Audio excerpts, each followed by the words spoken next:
Nunca imaginé que una chica de limpieza pudiera sacar a la luz un secreto que cambiaría mi vida para siempre. Su voz por teléfono era solo un susurro. «Señora, ¿hay alguien más en su casa?» Mi corazón se detuvo cuando respondí que no. «Hay un hombre arriba, en su habitación». En ese momento, no sabía que la persona que se escondía en mi casa estaba mucho más cerca de mí de lo que jamás podría imaginar. Pero antes de continuar, asegúrate de estar ya suscrito al canal y escribe en los comentarios ¿desde dónde estás viendo este video? Nos encanta saber hasta dónde están llegando nuestras historias. Todo comenzó un jueves de abril. El sol brillaba intensamente, pero el calor no era suficiente para secar la humedad que se acumulaba en las paredes de mi centenaria casa. Siempre detesté la sensación pegajosa que venía con la primavera, la forma en que los muebles parecían absorber el aire pesado. Decidí que era el momento perfecto para una limpieza a fondo. Mi esposo Javier estaba en un viaje de negocios, mis hijas en la escuela, y yo tenía un día entero de trabajo por delante en la oficina. La casa estaría vacía todo el día, la oportunidad perfecta para llamar a alguien para que hiciera una limpieza general. Recordé a Sofía, una chica que mi vecina me había recomendado semanas atrás. Joven, eficiente y, lo más importante, disponible a corto plazo. La llamé temprano, le expliqué sobre la casa, las 3 llaves necesarias para abrir los diferentes cerrojos de la puerta principal, una manía de mi esposo después de un asalto en la vecindad, y le dije que regresaría solo al final del día. Sofía parecía animada con el trabajo, y acordamos todo rápidamente. «No se preocupe, señora Elena Martínez, dejaré todo impecable», prometió con su voz melodiosa. Entregué las llaves antes de ir a trabajar y seguí mi rutina normalmente. El día transcurrió sin incidentes, reuniones productivas, almuerzo con colegas y esa ansiedad típica de quien sabe que regresará a una casa limpia y perfumada. Estaba en una reunión importante cuando mi celular vibró discretamente en el bolsillo del blazer. Lo ignoré las primeras veces, pero cuando la llamada se repitió por tercera vez, pedí permiso y salí de la sala. Era Sofía. Su nombre parpadeaba en la pantalla insistentemente. «¿Aló, Sofía? ¿Está todo bien?», pregunté, ya imaginando algún problema con los productos de limpieza o alguna duda sobre cómo operar la lavadora. Pero lo que vino del otro lado de la línea me heló la sangre. «Señora Elena». Su voz era un susurro tembloroso, tan bajo que tuve que presionar el teléfono con fuerza contra el oído para escucharla. «¿Hay alguien más autorizado a quedarse en su casa?». Mi cuerpo se tensó instantáneamente. «No». «¿Por qué?». «Hay una persona allá arriba en el primer piso, en su habitación», murmuró, la voz vacilante. Yo estaba limpiando el pasillo cuando escuché pasos. Pensé que era la madera antigua que crujía, pero luego vi una sombra pasar por la rendija de la puerta. El aire escapó de mis pulmones como si alguien me hubiera dado un puñetazo en el estómago. Nadie debería estar en casa. Nadie. «¡Salga de ahí ahora! ¡Llame a la policía!», grité al teléfono corriendo ya hacia el estacionamiento con las llaves del auto en la mano. Mi mente daba vueltas en un torbellino de pensamientos. ¿Sería un asaltante? ¿Alguien que nos observaba y sabía exactamente cuándo la casa estaría vacía? Las imágenes de nuestras pertenencias, de las joyas de mi abuela guardadas en el cajón de la habitación, de los dispositivos electrónicos esparcidos por la casa, todo eso pasó por mi cabeza en segundos. Pero lo que más me aterrorizaba era pensar en Sofía, una joven de 20 y tantos años, sola en una casa con un intruso. La culpa me consumía mientras conducía, superando el límite de velocidad, ignorando semáforos amarillos que rápidamente se ponían rojos detrás de mí. Llamé a la policía en altavoz, intentando controlar el temblor en mi voz mientras explicaba la situación. El operador me aseguró que una patrulla sería enviada inmediatamente. Los 20 minutos de trayecto parecieron 20 horas. Cuando finalmente doblé en mi calle, divisé a Sofía sentada en la acera frente a mi casa, abrazando sus propias rodillas, el rostro pálido como el papel. Estacioné bruscamente y corrí hacia ella. «Sofía, ¿estás bien? ¿Qué pasó? ¿La policía ya llegó?» Disparé las preguntas mientras me agachaba para quedar a su altura. Salí tan pronto como colgué el teléfono. Respondió, la voz aún temblorosa. Ni siquiera cerré la puerta. Solo agarré mi bolso y corrí. La policía acaba de entrar. Están revisando la casa. Miré mi casa de 2 pisos, con sus paredes de ladrillos a la vista y ventanas antiguas. Parecía tan pacífica por fuera, pero la idea de que había un extraño ahí dentro me daba náuseas. 2 policías salieron por la puerta principal en ese momento, sus expresiones serias mientras caminaban en nuestra dirección. «¿Señora Elena Martínez?», preguntó el más viejo de ellos, un hombre de mediana edad con canas en las sienes.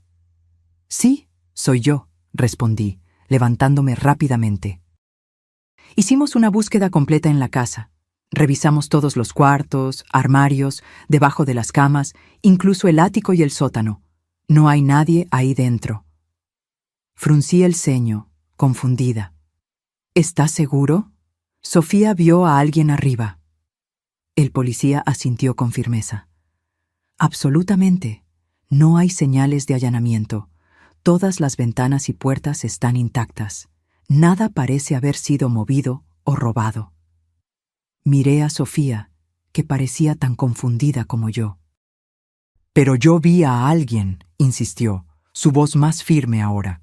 «No fue imaginación. Era un hombre, estoy segura. Vi su sombra pasar por la puerta del cuarto principal». El otro policía, más joven y con una expresión más comprensiva, intervino. «A veces en casas antiguas como esta, la luz crea sombras extrañas. Pudo haber sido un reflejo, o tal vez un animal que entró por alguna rendija que no notamos. Pero yo conocía la mirada de Sofía. No era la mirada de alguien que había visto un reflejo o confundido una sombra. Era la mirada de alguien genuinamente asustado. Agradecí a los policías, quienes prometieron hacer rondas extras por la vecindad en los próximos días. Cuando se fueron, invité a Sofía a entrar y tomar un vaso de agua, pero ella se negó, todavía visiblemente alterada. «No puedo volver ahí dentro hoy, señora Elena», dijo tomando su bolso. «Disculpe no haber terminado la limpieza». Le pagué a Sofía por el día de trabajo, incluso incompleto, y prometí llamarla en los próximos días para reagendar. Después de ponerla en un taxi, me quedé parada en la acera, mirando mi casa. El sol comenzaba a ponerse, y largas sombras se proyectaban por el césped delantero. De repente, la casa que amaba parecía extrañamente amenazadora. Respiré hondo y entré, cerrando la puerta detrás de mí con las 3 llaves. El olor a productos de limpieza flotaba en el aire. Sofía había concluido buena parte del trabajo en la planta baja. Caminé lentamente por la sala de estar, por la cocina, observando cada rincón con nuevos ojos, buscando algo, cualquier cosa, que pudiera explicar lo que Sofía había visto. Cuando finalmente me armé de valor para subir las escaleras, cada escalón crujía bajo mis pies como una advertencia. El pasillo del piso superior estaba en la penumbra, las puertas de los cuartos ligeramente entreabiertas. Mi corazón se disparó cuando noté algo diferente en el cuarto principal. La puerta de mi armario, siempre mantenida cerrada, estaba completamente abierta. Me quedé paralizada en medio del pasillo, mirando la puerta abierta del armario como si fuera una boca oscura a punto de tragarme. Estaba absolutamente segura de que nunca dejaba esa puerta abierta. Era un hábito, casi una manía. Todas las puertas de los armarios debían estar cerradas antes de que yo saliera de casa. Javier incluso bromeaba conmigo por eso. Con el corazón martilleando en el pecho, entré lentamente en el cuarto. Nada parecía fuera de lugar, excepto el armario. Me acerqué con cautela, esperando... ¿Qué exactamente? ¿Un intruso escondido entre mi ropa? Ridículo, pensé. La policía ya había revisado todo. Cuando abrí completamente las puertas del inmenso armario empotrado, sentí un escalofrío recorrer mi espalda. Mi ropa estaba toda ahí, perfectamente alineada en los ganchos, pero había algo diferente. Un olor sutil que no me pertenecía. No era el perfume de Javier, que yo conocía demasiado bien. Era algo más amaderado, más intenso. Pasé los dedos por los ganchos, empujando los vestidos a un lado, luego al otro. Fue cuando noté. Algunas de mis blusas estaban ligeramente arrugadas, como si alguien las hubiera apartado para pasar. En el fondo del armario, donde guardaba las maletas, noté que la gran maleta azul estaba en posición diferente a la habitual. Dudé antes de tocarla, como si ese objeto pudiera morderme. Con dedos temblorosos, jalé la maleta y la puse en el suelo. No parecía más pesada de lo normal. Respirando hondo, abrí los cierres. Estaba vacía. Aparentemente vacía. Pero algo en el forro llamó mi atención. La tela interna estaba ligeramente despegada en una de las esquinas. Jugué con ella con cuidado y encontré algo que me heló la sangre. Una pequeña tarjeta de identificación corporativa. No era de la empresa de Javier. Era de otra compañía, con el nombre Rodrigo Flores y una foto de un hombre de mediana edad, ojos oscuros, expresión seria. Nunca había visto a ese hombre en mi vida. Dejé caer la tarjeta al suelo como si estuviera en llamas. Mi mente comenzó a trabajar frenéticamente. ¿Quién era Rodrigo Flores? ¿Por qué su tarjeta de identificación estaba escondida en mi maleta? ¿Sería él el hombre que Sofía vio? Tomé mi celular y le tomé una foto a la tarjeta. Enseguida, con las manos aún temblorosas, guardé la maleta exactamente donde la encontré y cerré el armario. Necesitaba pensar. Respiré hondo varias veces, intentando organizar los pensamientos. Javier llegaría en 2 días. ¿Debería contarle inmediatamente o investigar más antes de alarmarlo? Decidí llamar a mi amiga Verónica, que siempre mantenía la calma en situaciones de crisis. «Elena, tienes que llamar a la policía de nuevo», fue la respuesta inmediata de ella después de que le contara todo. «Necesitan saber sobre esa tarjeta». «¿Pero qué pasa si no es nada? ¿Qué pasa si es solo una tarjeta antigua que terminó en la maleta de alguna forma? Voy a parecer una loca llamando a la policía por una tarjeta». «Mejor parecer loca que arrepentirte después», insistió Verónica. «Al menos ellos pueden verificar quién es ese tal Rodrigo». Ella tenía razón, por supuesto. Llamé a la estación de policía y expliqué la situación al mismo policía que había atendido la llamada más temprano. Prometió pasar por mi casa a la mañana siguiente para verificar la tarjeta, pero no parecía especialmente preocupado. Pasé la noche en vela. Cada crujido de la casa centenaria me hacía saltar. Encerrada en el cuarto de huéspedes, no pude dormir en mi propio cuarto. Mantuve la lámpara encendida toda la noche y un bate de béisbol que pertenecía a mi hija mayor al lado de la cama. Por la mañana, el policía apareció como prometido. Le entregué la tarjeta, que examinó con cuidado. «Voy a verificar quién es este Rodrigo Flores», dijo, guardando la tarjeta en un sobre. «Pero debo decirle, señora, que esto puede no tener relación alguna con el incidente de ayer. A veces objetos extraños terminan en nuestras casas de las formas más extrañas. Pero el armario estaba abierto», insistí, «y la maleta fuera de lugar». Él asintió educadamente, pero pude ver en sus ojos que no estaba convencido. Prometió llamarme tan pronto como tuviera alguna información. La llamada llegó al final de esa tarde. Rodrigo Flores existía. Trabajaba en la empresa mencionada en el gafete, pero había fallecido hace casi 2 años en un accidente de auto. Sentí que el suelo desaparecía bajo mis pies. ¿Cómo llegó su tarjeta a mi maleta?», tartamudeé. «Es lo que estamos intentando entender, señora. Su viuda dijo que él solía viajar mucho por trabajo. Es posible que en alguno de esos viajes la tarjeta se haya perdido y terminó en su maleta de alguna forma. ¿Usted viaja mucho?». «A veces», respondí, todavía aturdida. «Pero no usamos esa maleta hace por lo menos 1 año». «Bueno, vamos a seguir investigando. Mientras tanto, mantenga las puertas y ventanas cerradas con llave. Cualquier cosa sospechosa, llame inmediatamente». Colgué el teléfono y me dejé caer en el sofá, la mente aún intentando procesar la información. Un hombre muerto. La tarjeta de un hombre muerto en mi maleta. Nada de esto tenía sentido. Fue entonces que mi teléfono sonó de nuevo. Era un número desconocido. Atendí con hesitación. ¿Aló, señora Elena? La voz del otro lado era femenina, suave, pero tenía un tono urgente. Sí, ¿quién habla? Mi nombre es Isabel Flores. El delegado acaba de llamarme sobre la tarjeta de mi esposo. Sentí un escalofrío recorrer mi espalda. La viuda de Rodrigo. Yo siento mucho su pérdida, balbuceé, sin saber qué decir. Señora Elena, necesito hablar con usted personalmente. Es importante.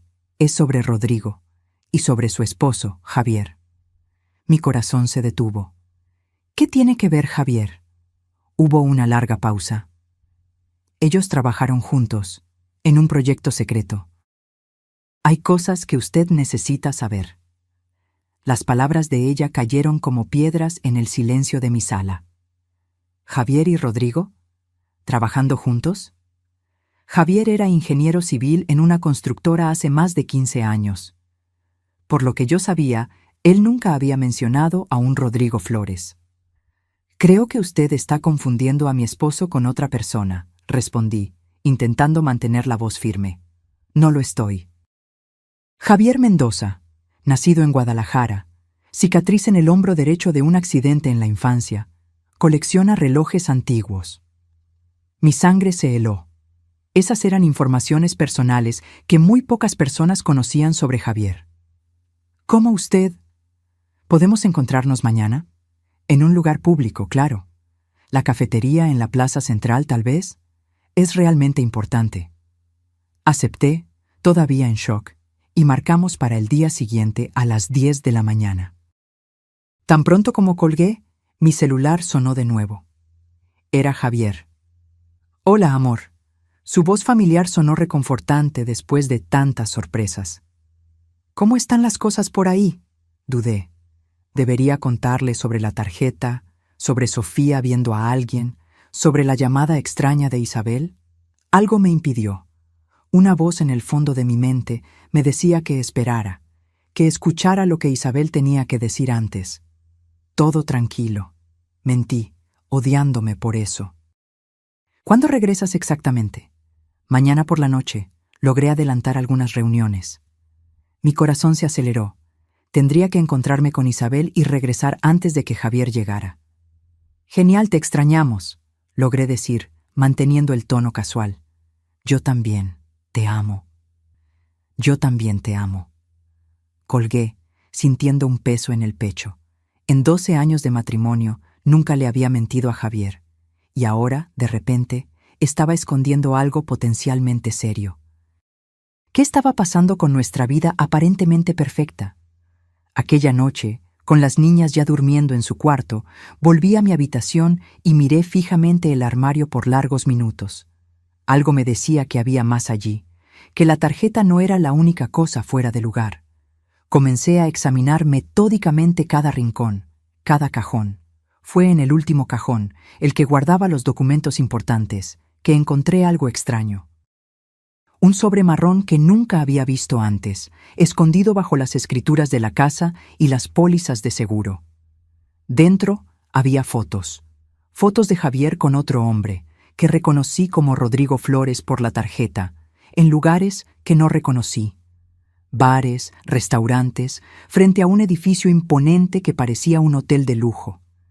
En las imágenes sonreían, parecían cercanos, como viejos amigos. Y había algo más en el sobre. Una memoria USB negra, simple, sin identificación.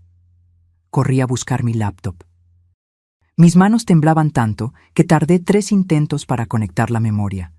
Cuando finalmente lo logré, encontré solo un archivo, un documento PDF titulado Proyecto Artemis. Abrí el archivo y las primeras líneas casi me hacen desmayar. Confidencial, nivel 5, Secretaría de Defensa Nacional. ¿En qué diablos estaba involucrado mi esposo? La noche pasó como un borrón febril mientras devoraba el contenido de ese archivo. El proyecto Artemis, por lo que pude entender a través de un lenguaje técnico cargado de jerga militar, Era una operación conjunta entre agencias de inteligencia y la Secretaría de Defensa Nacional. Algo relacionado con un sistema de vigilancia avanzado descrito como capacidad de monitoreo pasivo a escala nacional. Javier, mi Javier, aparecía listado como consultor técnico, infraestructura civil. Rodrigo Flores estaba designado como gerente operacional. La fecha en el encabezado del documento era de 4 años atrás. Cerré el archivo sintiéndome con náuseas. El hombre con quien yo dormía hace más de una década, el padre de mis hijas, tenía una vida secreta que yo desconocía completamente. La pregunta que martilleaba en mi mente era, ¿por qué? ¿Por qué él nunca había mencionado nada de esto? Cuando el sol comenzó a salir, yo todavía estaba despierta, los ojos rojos de tanto leer y llorar. Tomé una ducha caliente, intentando lavar la sensación de traición que se agarraba a mi piel. Dejé a las niñas en la escuela como siempre hacía, forzando una sonrisa mientras ellas hablaban animadamente sobre el regreso del padre al día siguiente. Llegué a la cafetería en la plaza central 20 minutos adelantada. Elegí una mesa en el fondo, desde donde podía observar la entrada, y pedí un café fuerte que probablemente no bebería. Mi estómago estaba hecho un nudo. Isabel llegó puntualmente a las 10 en punto. La reconocí inmediatamente. Una mujer de mediana edad, cabello oscuro salpicado de canas recogido en un elegante moño, ojos cansados que cargaban el peso de muchas noches sin sueño. Me localizó y caminó en mi dirección con pasos firmes. «¿Señora Elena?», preguntó extendiendo la mano. «Isabel Flores». «Por favor, siéntese», respondí apretando su mano. Noté que ella cargaba un bolso de cuero gastado, que colocó cuidadosamente en su regazo al sentarse. Por algunos momentos nos quedamos en silencio, cada una estudiando a la otra. Fue Isabel quien habló primero. Encontró más que la tarjeta de identificación, ¿verdad? No era una pregunta. La memoria USB. Asentí lentamente. El proyecto Artemis. ¿Qué es eso exactamente? ¿Y qué tiene que ver mi esposo con eso? Isabel suspiró profundamente, como si se estuviera preparando para levantar un peso enorme. El proyecto Artemis comenzó como una iniciativa legítima, un sistema de monitoreo para prevenir ataques terroristas y desastres naturales. Ella hablaba en voz baja, los ojos constantemente verificando si nadie estaba escuchando. Rodrigo fue reclutado por su experiencia en tecnología de comunicación. Javier, por su conocimiento en infraestructura urbana. Ella tomó un sorbo del agua que el mesero había traído y continuó. Al principio, era todo según las reglas, pero entonces las cosas cambiaron. Rodrigo se dio cuenta de que el sistema estaba siendo usado para otros fines, para monitorear a ciudadanos comunes, políticos, periodistas. Era una herramienta de espionaje doméstico. Sentí un frío en la espalda. ¿Y Javier sabía eso? Isabel dudó. Al principio no. Ninguno de los consultores técnicos lo sabía, pero Rodrigo lo descubrió. Él recolectó pruebas, documentos, grabaciones. Pretendía exponer todo. ¿Y fue por eso que él murió? La pregunta escapó de mis labios antes de que pudiera contenerla. Los ojos de Isabel se llenaron de lágrimas. Oficialmente fue un accidente de auto, un conductor ebrio que se pasó la luz roja. Pero Rodrigo estaba tenso en las semanas anteriores. Recibió llamadas extrañas. Creía que lo estaban siguiendo. ¿Él sospechaba de Javier? No, él confiaba en su esposo. Creía que Javier también estaba siendo manipulado. De hecho, en las últimas semanas, ellos estaban trabajando juntos, reuniendo evidencias. Aquello no tenía sentido. Si Javier estaba ayudando a Rodrigo, ¿por qué nunca me contó nada? ¿Por qué continuaba involucrado en el proyecto después de la muerte de Rodrigo? ¿Por qué me está contando esto ahora?, pregunté, sintiendo un nudo en la garganta. ¿Por qué no vino a buscarme antes? Isabel abrió el bolso y sacó un sobre similar al que yo había encontrado en casa. Porque recibí esto ayer. Fue enviado a mi antigua dirección, redirigido a mi casa actual. Ella empujó el sobre hacia mí. Es de Rodrigo, un tipo de seguro de vida. Él lo configuró para ser enviado automáticamente si algo le pasaba. Con dedos temblorosos, abrí el sobre.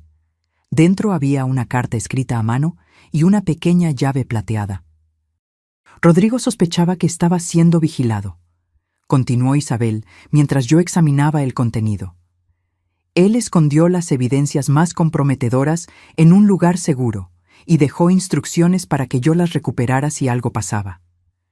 Pero después de su muerte, tuve miedo. Me mudé, cambié mi número, intenté desaparecer. ¿Y qué tiene que ver eso conmigo?, pregunté, la voz temblando ligeramente. Isabel señaló la carta. Lea. Desdoblé el papel, reconociendo la letra firme e inclinada que había visto en las fotos, al lado de Rodrigo. Querida Isabel, si estás leyendo esto, significa que mis sospechas eran correctas y algo me pasó. No confíes en las explicaciones oficiales. Necesitas recuperar los documentos que escondí en la caja de seguridad del banco. La llave está incluida, pero no puedes hacer esto sola. Ponte en contacto con Elena Martínez, esposa de Javier. La vas a necesitar. Javier puede estar en peligro también, pero no estoy seguro de cuánto sabe o cuánto está dispuesto a arriesgar. No confíes en nadie más. Con todo mi amor, Rodrigo. Releí la carta, intentando entender sus implicaciones. ¿Por qué Rodrigo quería que su esposa me buscara? ¿Qué creía él que yo podría hacer? No entiendo, admití finalmente, devolviendo la carta a Isabel. ¿Por qué yo? Javier y yo casi no hablamos sobre su trabajo. Isabel me miró directamente a los ojos. Porque la caja de seguridad está a nombre de ustedes dos, Javier y Elena Martínez. El suelo pareció desaparecer bajo mis pies. ¿Qué? Eso es imposible. Yo nunca abrí una caja de seguridad en el banco con Javier. No con su conocimiento, dijo Isabel suavemente. Rodrigo mencionó que Javier había puesto su nombre para protegerla. Si algo le pasaba a él, usted tendría acceso a las evidencias. Podría continuar el trabajo de ellos. Mi cabeza daba vueltas. ¿Javier había abierto una caja de seguridad a nuestro nombre sin decírmelo? ¿Para guardar evidencias de un proyecto gubernamental posiblemente ilegal? ¿Quién era ese hombre con quien yo compartía mi vida? Necesitamos ir al banco, dijo Isabel, la determinación clara en su voz. Ahora antes de que alguien se dé cuenta de que nos encontramos. Pero Javier regresa esta noche. No puedo simplemente... Elena. Isabel interrumpió, inclinándose hacia adelante. Rodrigo está muerto. Si lo que él sospechaba es verdad, Javier puede estar en peligro también. Tal vez sea por eso que él nunca te contó nada, para protegerte. O tal vez, pensé con un apretón en el corazón, él estaba escondiendo algo completamente diferente. 2 horas después, estábamos delante de un empleado del banco, un joven de traje que parecía aburrido con nuestro pedido de acceder a una caja de seguridad. Presenté mis documentos con manos temblorosas. Caja de seguridad a nombre de Javier y Elena Martínez, dijo el empleado, tecleando en su computadora. Sí, aquí está. Última visita hace... interesante, hace casi 2 años. Justo después de la muerte de Rodrigo, calculé mentalmente. Necesito que la señora firme aquí. Él me empujó un formulario. Firmé, sintiendo como si estuviera traicionando a Javier de alguna forma. El empleado nos condujo a una sala en el sótano, repleta de puertas de metal numeradas. Se detuvo delante del número 428. Voy a dejarlas cómodas. Toquen la campana cuando terminen, dijo él, apartándose discretamente. Isabel me entregó la pequeña llave plateada. Con dedos temblorosos, la inserté en la cerradura y giré. La puerta se abrió con un clic suave. Dentro de la caja de seguridad había una carpeta gruesa, un sobre sellado y un objeto que me heló la sangre, el anillo de bodas de Javier. Tomé el anillo, confundida. ¿Por qué su anillo estaría allí? Él usaba uno idéntico a este todos los días. Una copia, murmuró Isabel, observando mi expresión. Rodrigo mencionó algo sobre eso, que Javier había hecho una copia del anillo. ¿Por qué? Ella no respondió, solo tomó la carpeta y comenzó a hojearla rápidamente. Sus ojos se abrieron de par en par. «Dios mío», susurró. «Es todo verdad. Están usando el sistema para chantaje político, extorsión, manipulación de datos. Está todo aquí. Nombres, fechas, transacciones». Mientras Isabel examinaba los documentos, abrí el sobre sellado. Dentro había una carta dirigida a mí, en la caligrafía de Javier. La fecha era de 2 años atrás. «Elena, mi amor, si estás leyendo esto, algo salió mal. Espero que hayas encontrado esta caja de seguridad por curiosidad y no por necesidad. Pero te conozco lo suficientemente bien como para saber que solo estarías aquí si algo hubiera pasado. Primero, necesito pedir perdón. Por el secreto, por las mentiras. Entré en el proyecto Artemis creyendo que estaba sirviendo al país. Cuando descubrí la verdad, ya era demasiado tarde para simplemente salir. Ellos no lo permiten. Rodrigo y yo estamos juntando pruebas. Planeamos exponer todo. Es peligroso, lo sé, pero es lo correcto a hacer. Puse tu nombre en esta caja de seguridad como protección. Si algo me sucede, tendrás acceso a todo. Hay una casa segura, un lugar que compré bajo otro nombre, donde nadie nos encontrará. Las llaves y la dirección están en el sobre más pequeño dentro de este. Lleva a las niñas para allá inmediatamente si sientes algo extraño. Perdóname por arrastrarte a esto. Nunca quise que nuestra familia corriera peligro. Siempre tuyo, Javier. Las lágrimas escurrían libremente por mi rostro cuando terminé de leer. Javier no era un traidor. Él estaba intentando hacer lo correcto, proteger a la familia, exponer la verdad. «El hombre en el cuarto», murmuré de repente, las piezas encajando. Sofía no estaba viendo cosas. Alguien estaba realmente en nuestra casa buscando estas evidencias. Isabel palideció. «Necesitamos salir de aquí, ahora». Rápidamente, fotografiamos cada página de los documentos con nuestros celulares. Isabel insistió en que dejáramos los originales en la caja de seguridad. Ellos ya deben saber que estamos aquí, pero al menos no sabrán exactamente lo que tomamos. Salimos del banco con pasos apresurados, constantemente mirando por encima de los hombros. La sensación de estar siendo observada era opresiva, sofocante. En el estacionamiento, Isabel me agarró del brazo. «No vuelvas a casa», dijo ella, los ojos suplicando. «Es el primer lugar donde van a buscar».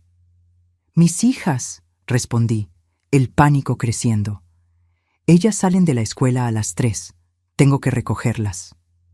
«Ve directo a la escuela, recógelas y sigue hacia la casa segura. No pases por casa, no lleves nada más que lo que ya tienes contigo». «¿Y Javier? Él regresa esta noche. Llámalo».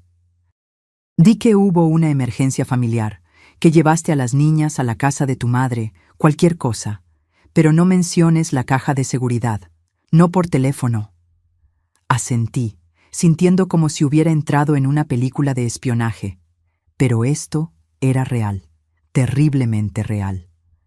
Me despedí de Isabel con un abrazo rápido. Ella iría a un hotel usando un nombre falso. Acordamos encontrarnos en la casa segura al día siguiente. En el auto, mientras conducía hacia la escuela de las niñas, llamé a Javier. Puse el altavoz mientras la señal llamaba, intentando organizar mis pensamientos. ¿Qué diría? ¿Cómo explicaría lo inexplicable? ¿Elena? La voz de él sonó preocupada. ¿Está todo bien? «Hola, amor», respondí, intentando parecer casual. «Solo llamando para avisar que voy a llevar a las niñas a casa de mi madre hoy. Ella no se siente bien». Hubo un silencio del otro lado. Por un momento, pensé que la llamada se había cortado. «Javier, ¿estás ahí?» «Estoy», dijo, la voz extrañamente controlada. «¿Ya estás allá?» «No, voy a recoger a las niñas en la escuela ahora». Otro silencio. Entonces, con una voz tan baja que apenas pude escuchar, dijo: «Elena, encontraste la caja de seguridad, ¿verdad?» Mi corazón se detuvo. ¿Cómo lo sabía? ¿De qué estás hablando? Intenté farolear, pero mi voz tembló. Sé que la encontraste. Ellos también lo saben. Estoy siendo monitoreado. Cada palabra parecía costosa. Ve a la casa segura. No uses tarjetas de crédito. No uses tu teléfono después de esta llamada. Tíralo. Compra un prepago. Te encuentro allí. Javier, me estás asustando. Confía en mí, Elena. Solo haz lo que te estoy pidiendo. Por favor. Te amo, susurré, lágrimas escurriendo por mi rostro. Yo también te amo, más de lo que imaginas. La llamada fue terminada. Tiré el teléfono por la ventana del auto en movimiento, como él me había instruido, sintiéndome simultáneamente ridícula y aterrorizada. Llegué a la escuela de las niñas 15 minutos antes de la hora de salida. Mi corazón latía tan fuerte que creí que iba a explotar. Entré en la secretaría, inventando una cita médica de emergencia para justificar la salida anticipada. La secretaria, que me conocía bien, no cuestionó. Isabela y Catalina, de 10 y 8 años, se animaron con el paseo sorpresa a la casa de la abuela. En el auto, inventé una historia sobre un festival especial en la ciudad vecina, donde vivía mi madre. Ellas compraron la historia, emocionadas con la idea de perder un día de clases. Siguiendo las instrucciones en el sobre, conduje por casi 3 horas hasta un pequeño pueblo costero. La casa segura era una cabaña simple, alejada de la carretera principal, rodeada de árboles altos que la escondían parcialmente de la vista. Parecía un lugar de vacaciones común, nada que llamara la atención. La llave funcionó perfectamente. Por dentro, la casa estaba limpia y equipada con lo básico. Algunos muebles simples, vajilla en la cocina, ropa de cama guardada en un armario. En uno de los cuartos encontré una sorpresa: juguetes para las niñas, algunos de ellos nuevos, otros similares a los que teníamos en casa. Javier había pensado en todo. Él preparó ese refugio no solo para nosotros dos, sino para toda la familia. La constatación me golpeó como una ola. Él siempre supo que ese día podría llegar. Las niñas, encantadas con la casa de playa sorpresa, pronto estaban jugando alegremente. Preparé una cena simple con los suministros enlatados que encontré en la despensa e intenté mantener la calma mientras esperábamos. Javier había dicho que nos encontraría allí. ¿Pero cuándo? Cayó la noche. Puse a las niñas a dormir, contándoles historias sobre princesas valientes que salvaban reinos enteros. Cuando finalmente se durmieron, me senté en la terraza, mirando fijamente la carretera oscura, esperando ver los faros de un auto. Alrededor de las 2 de la mañana, el sonido de neumáticos en la gravilla me despertó del sueño inquieto en que había caído. Me levanté de un salto, el corazón acelerado. Era un auto negro, con los faros apagados, avanzando lentamente en dirección a la casa. Corrí hacia adentro, agarré el cuchillo de cocina que había separado, una protección patética, pero la única que tenía, y me quedé esperando, escondida detrás de la puerta. La puerta se abrió lentamente. Una silueta entró, cautelosa. «¿Elena?» La voz llamó bajito. «Soy yo». Javier. Me derretí de alivio, soltando el cuchillo y corriendo a sus brazos. Él me abrazó con fuerza, como si temiera que yo pudiera desaparecer en cualquier momento. Sentí su cuerpo temblar contra el mío. Cuando finalmente nos separamos, vi su rostro a la luz tenue de la luna que entraba por la ventana. Estaba exhausto, con ojeras profundas y una expresión de quien cargaba el mundo sobre sus hombros. «¿Las niñas?», fue lo primero que preguntó. «Durmiendo», respondí. «Ellas piensan que es una sorpresa, un paseo». Javier asintió, pasando la mano por su cabello despeinado. «Es mejor así. Ellas no necesitan saber». «No aún». Nos sentamos a la mesa de la cocina, hablando en susurros para no despertar a los niños. Javier me contó todo. Cómo fue reclutado para el proyecto Artemis 4 años antes, cómo descubrió gradualmente el uso indebido del sistema, cómo él y Rodrigo habían decidido exponer todo. Después de que Rodrigo murió, seguí recolectando pruebas, pero con mucha más cautela, explicó. Sabía que me estaban vigilando, por eso nunca te conté. Cuanto menos supieras, más segura estarías. Pero ahora ellos saben que yo sé, dije, sintiendo el miedo crecer de nuevo. Javier tomó mis manos. Sí. Cuando encontraste la caja de seguridad, se activó una alerta.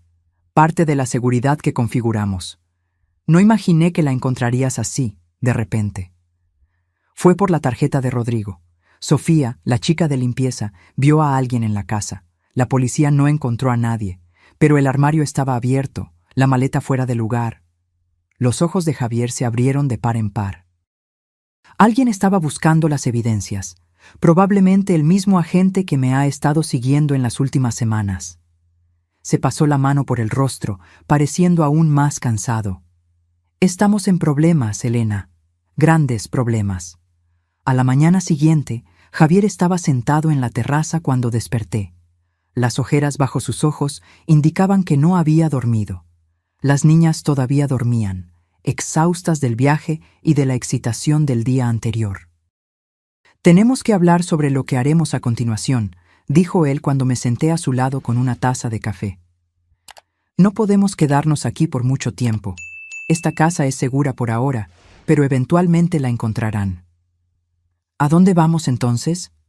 Tengo un plan, dijo él mirando el horizonte, pero no te va a gustar. Él explicó que había entrado en contacto con un periodista de confianza, alguien que Rodrigo conocía, dispuesto a publicar la historia y las evidencias que habíamos recolectado. Pero para que eso sucediera, necesitábamos entregar los documentos personalmente. El problema es que ellos están vigilando todos mis movimientos, todas mis comunicaciones.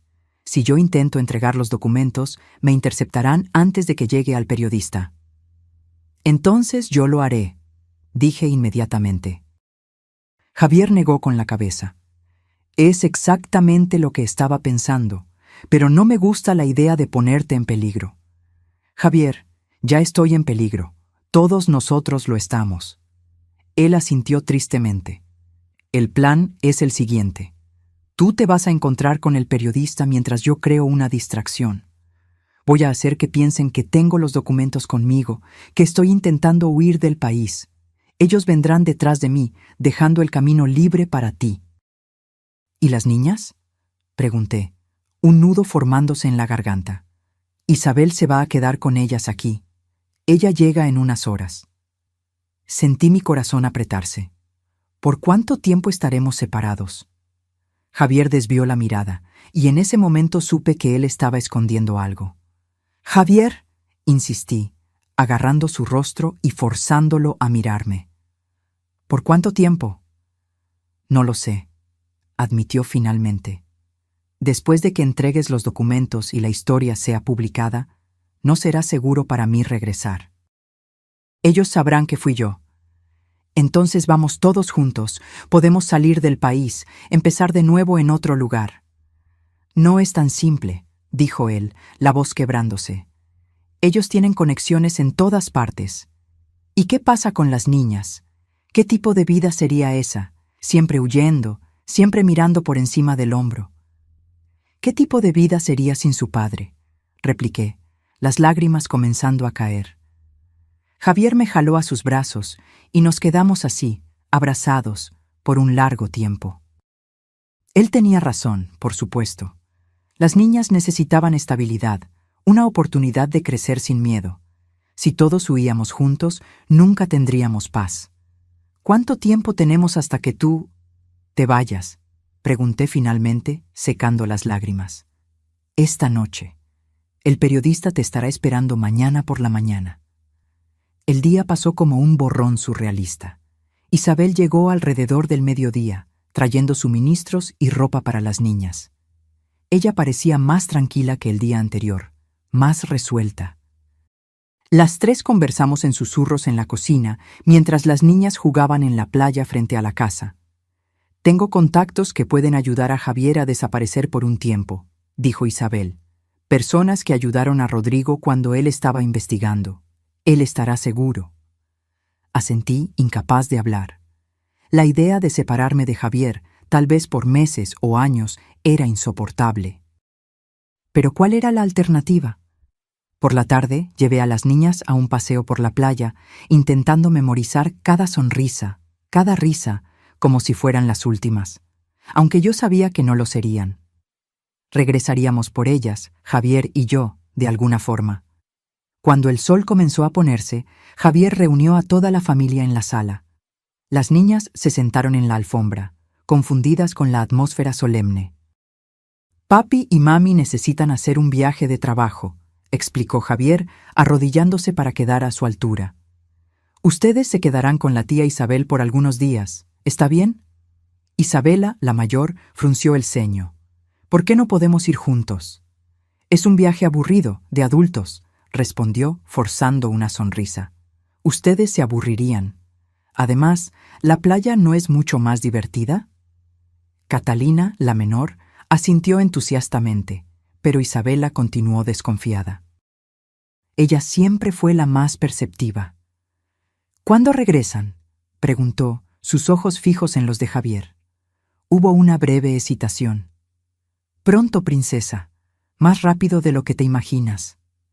Ella se lanzó a los brazos de su padre, abrazándolo con fuerza. «¿Lo prometes?». Vi el dolor en los ojos de Javier, el esfuerzo para no desmoronarse allí mismo. «Lo prometo», dijo él, la voz embargada. «Nunca las dejaría para siempre. Nunca».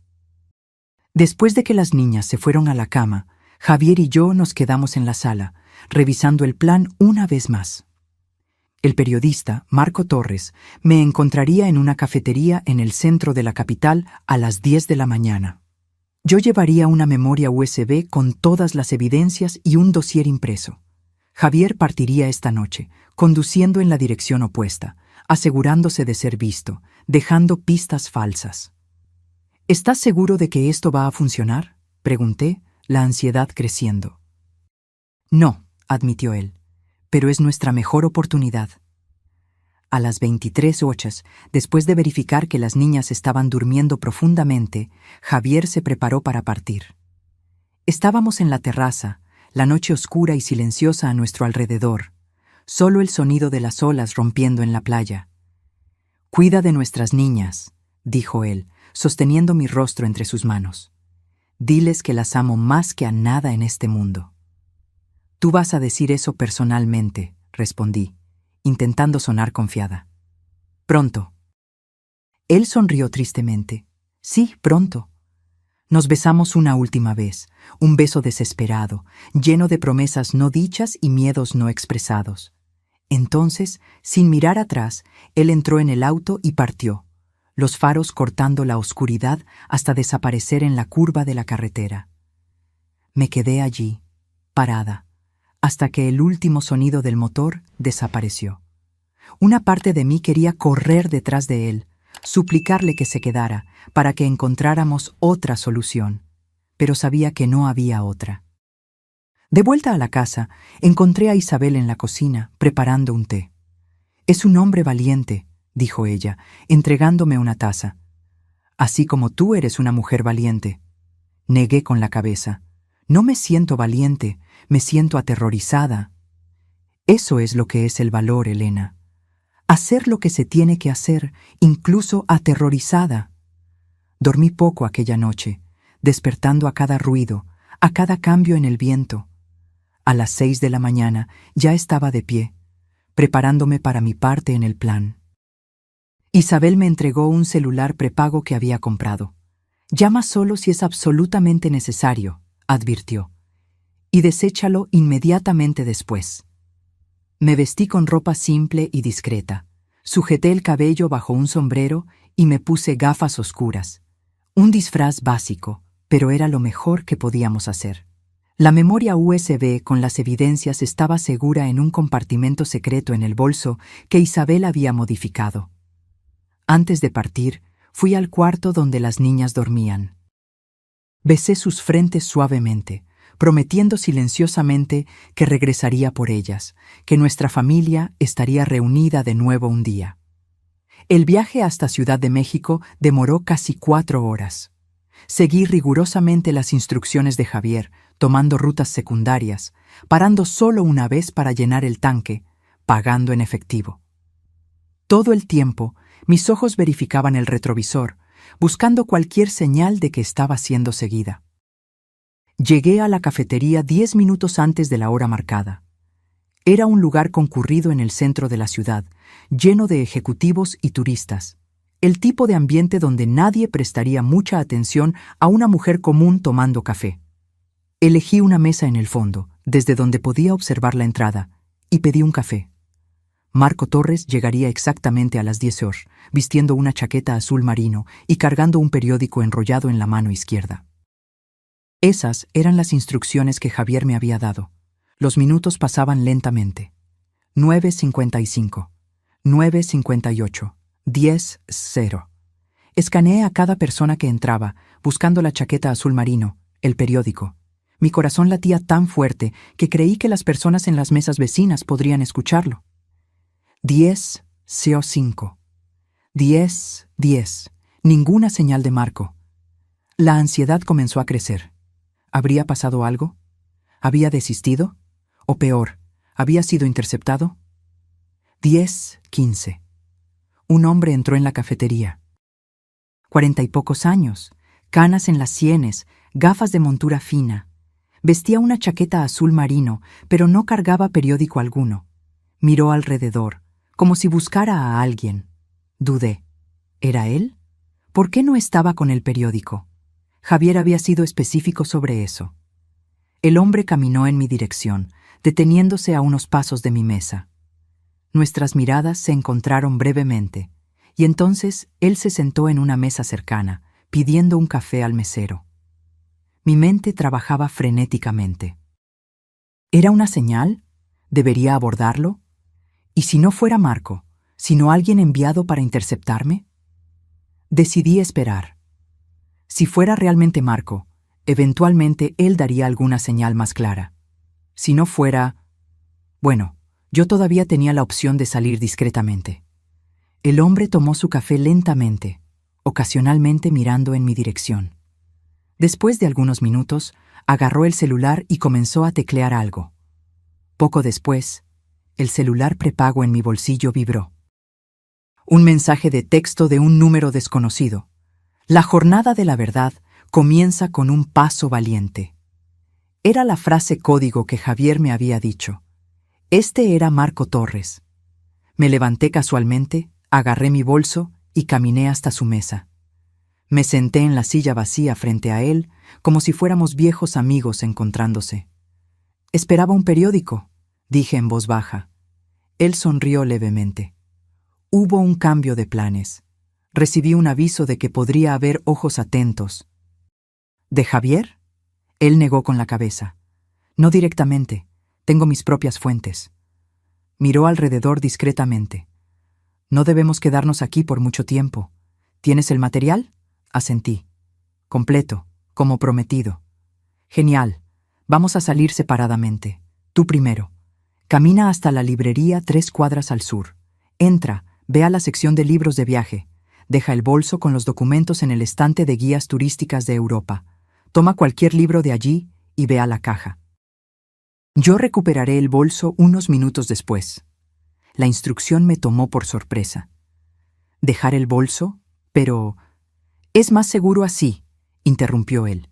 Si están observando, verán solo a una mujer comprando un libro. Ningún intercambio sospechoso. Aquello tenía sentido, pero aún así me ponía nerviosa. ¿Y si alguien agarraba el bolso antes de Marco? Como si leyera mis pensamientos, él agregó. Tengo un colega posicionado en la librería. Él garantizará que nadie más que yo se acerque al bolso. Respiré hondo y asentí. Está bien. ¿Qué sucede después? Después de que tenga los documentos, necesitaré algunas horas para verificar todo. Si está todo en orden, comenzaremos a preparar la publicación para mañana. Será publicado simultáneamente en 3 medios diferentes, para garantizar que no pueda ser suprimido. ¿Y Javier? ¿Qué pasa con él? Los ojos de Marco se suavizaron. Tan pronto como la historia esté al aire, entraré en contacto con autoridades federales que no están involucradas en el proyecto. personas de confianza. Ellos ofrecerán protección a Javier a cambio de su testimonio formal. Aquello me dio una chispa de esperanza. Tal vez la separación no necesitaría ser tan larga como temíamos. «Ahora vete», dijo Marco mirando el reloj. «Y buena suerte». Salí de la cafetería intentando parecer casual, pero con el corazón acelerado. Caminé por la acera concurrida, constantemente verificando si estaba siendo seguida. No noté nada sospechoso, pero eso no significaba que no había nadie allí. La librería estaba a unas cuadras de distancia. Era grande y llena de clientes, lo que proporcionaba el anonimato perfecto. Seguí las instrucciones de Marco al pie de la letra. Encontré la sección de libros de viaje, localicé el estante de guías de Europa, y cuando nadie estaba mirando, dejé mi bolso estratégicamente posicionado entre dos gruesas guías de viaje. Con un apretón en el corazón, me alejé, dejando atrás todas las evidencias por las que Javier había arriesgado tanto. Tomé una guía turística de Italia, irónicamente, un lugar que siempre quisimos visitar en familia, y caminé hasta la caja. Mientras la encargada registraba mi compra, miré discretamente la sección que acababa de dejar. Un hombre de mediana edad, con apariencia de profesor universitario, estaba parado cerca de los estantes, hojeando un libro distraídamente. Nuestras miradas se cruzaron por un momento, y él hizo un movimiento casi imperceptible con la cabeza. El colega de Marco, supuse. Pagué el libro y salí de la librería. Mi parte estaba concluida. Ahora solo quedaba esperar y rezar para que el plan de Javier funcionara, para que la verdad saliera a la luz, para que nuestra familia pudiera, un día, estar reunida de nuevo. Regresé a la casa en la playa con una sensación extraña de vacío y alivio. Había cumplido mi misión. Los documentos estaban con Marco. La verdad pronto sería revelada. Pero el precio había sido demasiado alto. Javier estaba lejos, posiblemente en peligro, y no sabíamos cuándo nos veríamos de nuevo. Isabel y las niñas me recibieron con abrazos cálidos cuando llegué. Isabela inmediatamente preguntó por Javier, y mi corazón se apretó al repetir la historia que habíamos inventado. Él necesitó seguir a otra ciudad por trabajo. Nos encontraría pronto. ¿Llamó?, preguntó Catalina, sus ojos grandes llenos de esperanza. «Todavía no, querida», respondí, intentando mantener la voz firme. «Pero estoy segura de que llamará tan pronto como pueda». Isabel me lanzó una mirada comprensiva y llevó a las niñas a la playa, dándome algunos momentos a solas. Me senté en la terraza, exhausta física y emocionalmente, intentando procesar todo lo que había sucedido en las últimas 48 horas. Mi celular prepago vibró. Un mensaje de Marco. «Paquete recibido. Todo en orden. Publicación mañana a las 6:08». Sentí una ola de alivio. Pronto estaría acabado. La verdad sería conocida. Javier podría regresar a casa. Pero mi alivio duró poco. Menos de una hora después, mientras preparábamos el almuerzo, Isabel recibió una llamada que la hizo palidecer. «Es uno de los contactos de Rodrigo», susurró, cubriendo el teléfono. «Javier fue visto entrando en un hotel en la capital. Él cree que están siguiendo a Javier». Mi corazón se heló. «¿Él está bien?». Isabel volvió al teléfono, intercambiando algunas palabras rápidas, y entonces me miró con ojos preocupados. «Por ahora, pero necesitamos avisarle. Si él no sabe que está siendo seguido, no tenemos cómo contactarlo», interrumpí, la desesperación creciendo.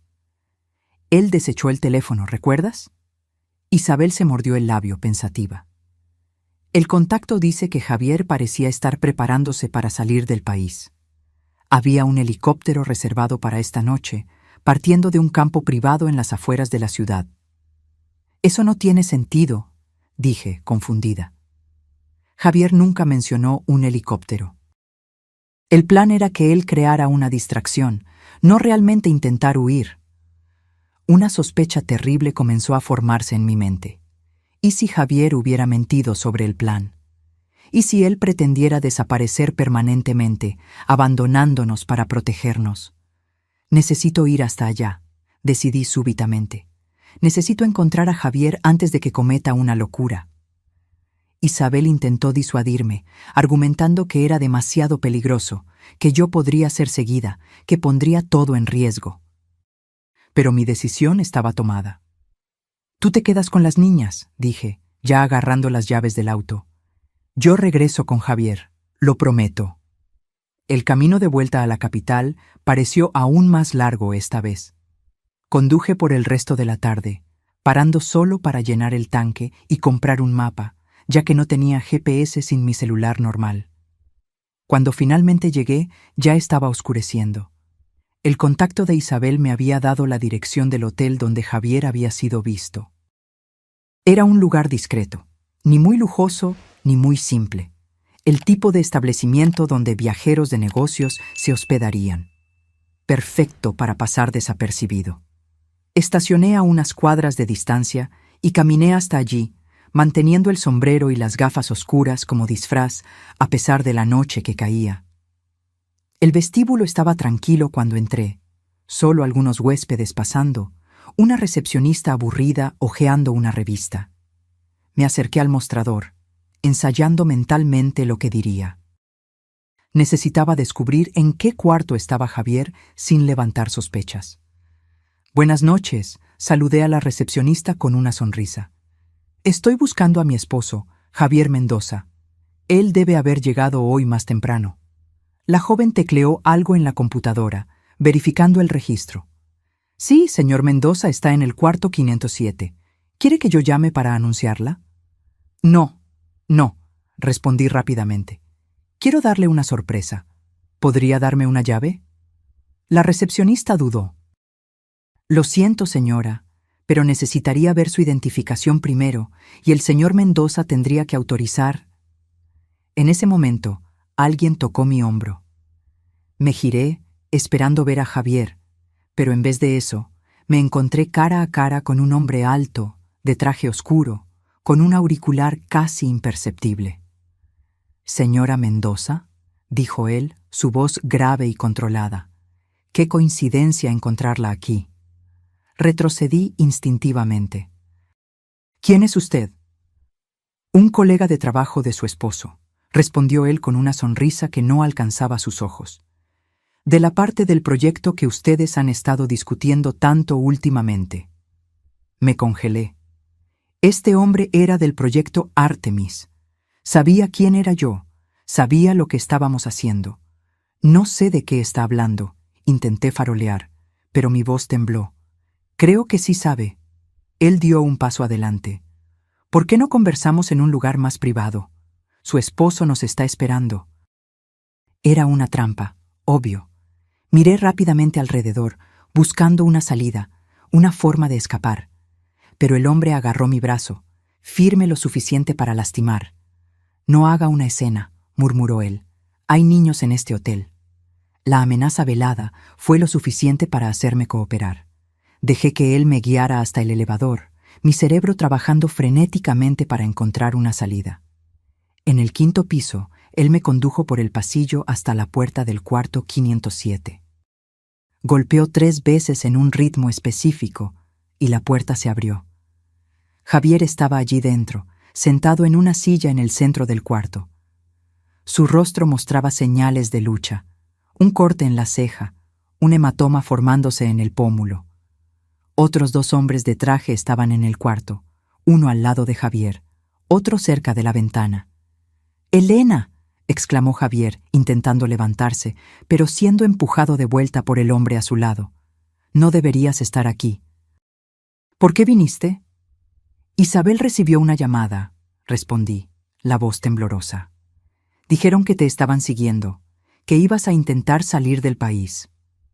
«Entonces caíste directo en la trampa de ellos», dijo Javier, la desesperación evidente en su voz. El hombre que me había traído hasta el cuarto cerró la puerta y se posicionó delante de ella, bloqueando cualquier posibilidad de fuga. «Señora Mendoza», dijo él, en tono casi cordial. «Soy el agente Víctor García. Estos son los agentes Torres y Ríos. Estábamos teniendo una conversación muy productiva con su esposo sobre el proyecto Artemis». Ellos quieren los documentos, Elena, dijo Javier, mirando directamente a mis ojos. Dicen que nos van a dejar en paz si entregamos todo. Percibí inmediatamente lo que él estaba haciendo. Él no sabía que yo ya había entregado los documentos a Marco. Estaba intentando hacerme entender que debería fingir que todavía los tenía conmigo. Los documentos, repetí lentamente.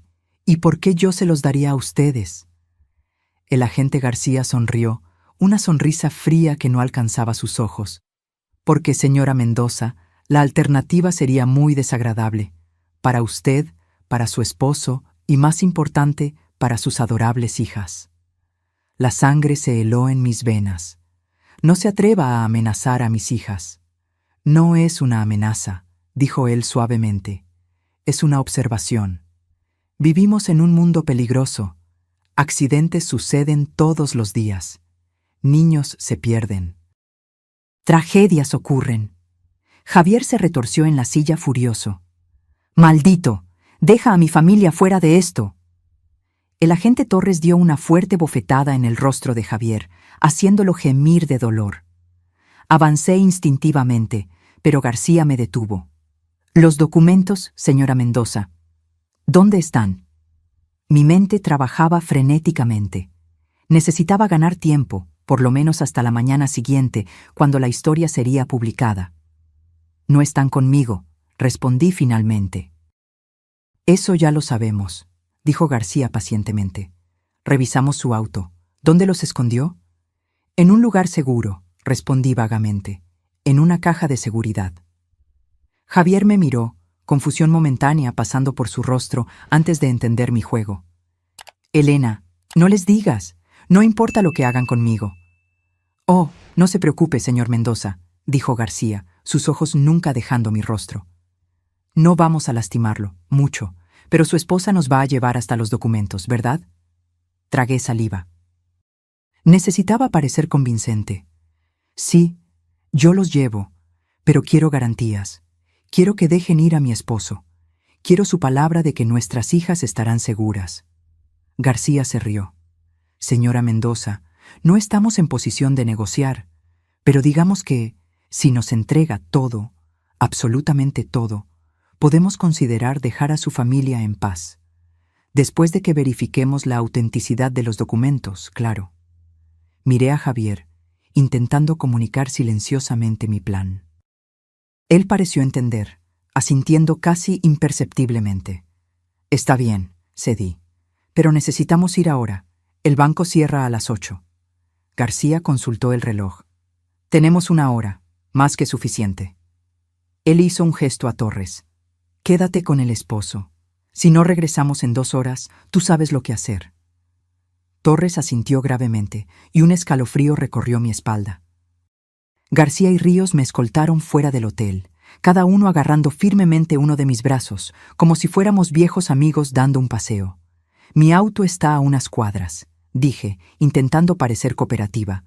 No lo necesitaremos, respondió García. Usaremos el nuestro. Un auto negro con vidrios oscuros esperaba enfrente al hotel.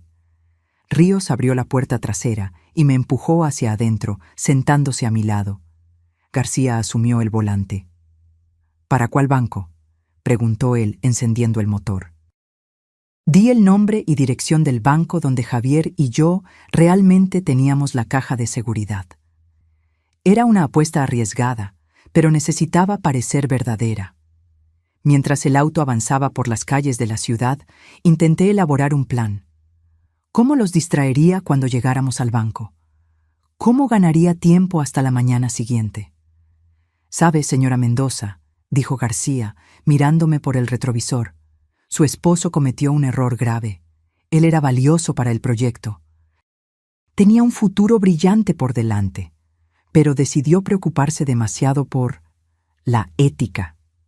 Él pronunció la última palabra como si fuera algo desagradable. «El proyecto no era lo que ustedes prometieron», respondí, intentando mantenerlo hablando. Era para ser usado para proteger al país, no para espiar a ciudadanos, manipular elecciones y chantajear a políticos. «Es una visión muy ingenua del mundo, señora Mendoza», dijo él sonriendo. ¿Cree en serio que la seguridad nacional viene sin costos? ¿Que podemos proteger al país jugando de acuerdo con las reglas cuando nuestros enemigos no lo hacen? ¿Y quiénes son los enemigos?, repliqué. ¿Ciudadanos comunes? ¿Periodistas? ¿Políticos que se oponen al gobierno? Todos son potenciales amenazas en determinadas circunstancias. El auto se detuvo bruscamente enfrente al banco. Para mi desesperación, las luces todavía estaban encendidas, el banco aún abierto. «Vamos a entrar, señora Mendoza», dijo García, abriendo mi puerta. «Y recuerde, cualquier movimiento extraño, cualquier intento de pedir ayuda, y su esposo sufre las consecuencias». Entré en el banco con los 2 agentes flanqueándome. El gerente me reconoció inmediatamente. Yo había estado allí el día anterior, al fin y al cabo. «Señora Mendoza», me saludó él cordialmente, «¿en qué puedo ayudarla esta noche?» «Necesito acceder a mi caja de seguridad», respondí, forzando una sonrisa. «Claro», dijo él, mirando con curiosidad a los 2 hombres a mi lado. «¿Sus amigos también necesitan acceder a la caja de seguridad?» Antes de que yo pudiera responder, García intervino suavemente. «Somos consultores financieros de la señora Mendoza. Ella necesita nuestra asistencia para evaluar algunos documentos importantes». El gerente pareció aceptar la explicación y nos condujo hasta el área de las cajas de seguridad. García nunca dejó mi lado, mientras Ríos permaneció unos pasos atrás, observando atentamente. Cuando llegamos a la caja de seguridad 428, el gerente se apartó discretamente, dejándonos a solas. García me entregó la llave que había confiscado de mi bolso. «Abre», ordenó. Con manos temblorosas, inserté la llave en la cerradura y giré. La puerta se abrió con el mismo clic suave del día anterior. Pero para mi shock, la caja de seguridad no estaba vacía como debería estar. Había un sobre dentro, idéntico al que yo había removido antes. ¿Cómo era posible? Tomé el sobre, confundida. García lo arrancó de mis manos y lo abrió impacientemente. Dentro había una única hoja de papel. Él la leyó rápidamente, su rostro gradualmente transformándose en una máscara de furia. «¿Qué es esto?», rugió él. Tomé el papel de sus manos y leí. «Estimado agente García, o quienquiera que esté leyendo esto, si está leyendo esta carta, significa que subestimó gravemente la inteligencia y la determinación de mi esposa, Elena. Los documentos que busca ya están seguros, fuera de su alcance, y pronto serán de conocimiento público. Esta no es la primera vez que usted y sus asociados cometen ese error. Subestimaron a Rodrigo Flores, también. Creyeron que lo silenciarían con un accidente conveniente. Pero Rodrigo era más inteligente que ustedes. Él dejó un legado, y ahora ese legado será su ruina. Cuando usted lea esto, ya será demasiado tarde para impedir la verdad. Javier Mendoza». Mi corazón se disparó. Javier lo sabía. Él había previsto todo esto. Había preparado la carta sabiendo que eventualmente García y sus hombres vendrían detrás de la caja de seguridad. Pero ¿cómo él sabía que yo ya había entregado los documentos a Marco? ¿O habría sido solo una corazonada? García arrugó el papel furiosamente y se giró hacia mí, los ojos brillando de rabia. «¿Dónde están los documentos? ¿Dónde?» «No lo sé», respondí honestamente, retrocediendo un paso. «Javier debe haberlos movido». «Mentirosa», siseó él, avanzando. «Usted se los entregó a alguien. ¿Quién? ¿A quién se los diste?» En ese momento, el celular de Ríos sonó. Él atendió, escuchó por algunos segundos y entonces se acercó a García, susurrando algo en su oído. El rostro de García palideció. «¿Cuándo?», preguntó él bruscamente. La respuesta de Ríos lo hizo maldecir. «Vamos», ordenó, agarrando mi brazo con fuerza. «Ahora». Fui arrastrada fuera del banco, de vuelta al auto. El agarre de García era tan fuerte que creí que me dejaría marcas. «¿Qué pasó?», pregunté cuando estábamos en el auto. «Su esposo», respondió García, la voz temblorosa de furia contenida. «Él incapacitó a Torres y escapó». Una ola de alivio y orgullo me inundó. Javier había logrado liberarse. ¿Pero dónde estaría ahora? ¿Estaría viniendo detrás de mí? García conducía frenéticamente por las calles de la ciudad, ignorando luces rojas y límites de velocidad. Su celular sonaba incesantemente, pero él lo ignoraba. «Ustedes perdieron», dije, encontrando coraje en la certeza de la derrota de ellos. «Los documentos serán publicados mañana por la mañana. El mundo entero sabrá la verdad sobre el proyecto Artemis». García me lanzó una mirada asesina por el retrovisor.